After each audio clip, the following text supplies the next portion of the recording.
جبو به روجا زمانی دایی که جهانی ام جی لحمو ملت جهانی پیروز دکن هروها بتایبت ام ملت بندست و بتایبت لملت کرد پیروز دکن شخوا او روجا گوج آدی رخصنا یونسکو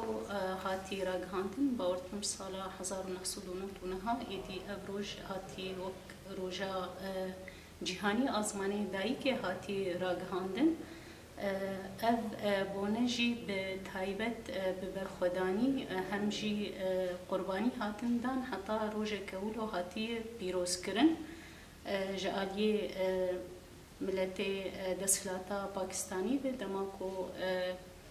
سردستی ملت هرم دکرن و به تایبت اف دستلات هموجی بانگا یک زمانی یک چانده دکن لوی ولاتیجی تشتکی و صادر کرد لی خوندوانی گو درکت نخو پیشاندن الهم برویه که و خواستن گو زمانی بنگلادیشی جی وقت زمانی کی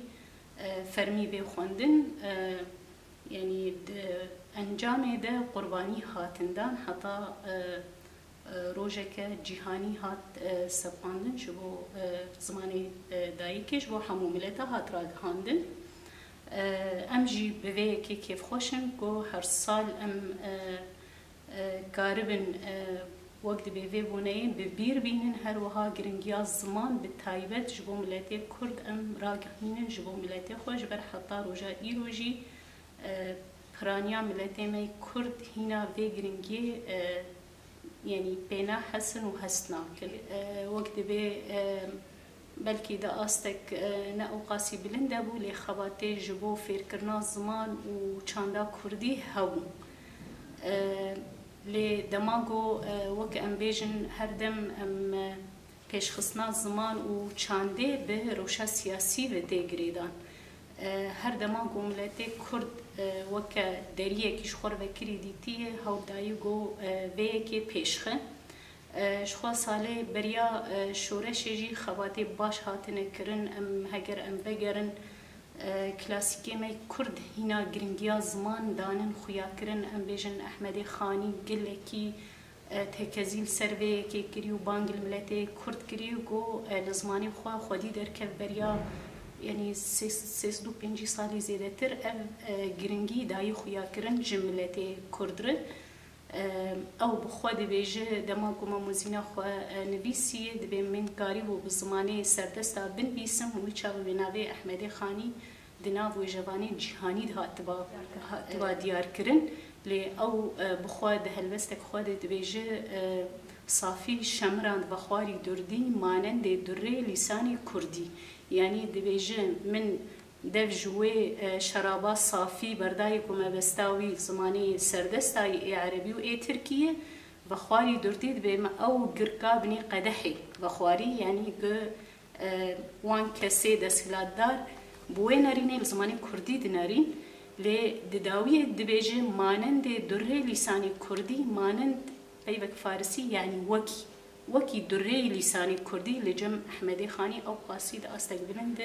دوی دمید له زمانی کردی دناره بدوی جی کسی که هاتنن مینا جگر خوین یعنی پر ویجی بانگا زمان کریه او گرنگی زمان دای خویا کرن او بان خواندوانی کرد که یعنی جگر خوین ام دکارن وکی مدرسه که لیبنرن بانگی خواندوانی کرد که دبیجه وجین زمانی خوا ای خواندوان نبوی ملت هیچ کسک به زمان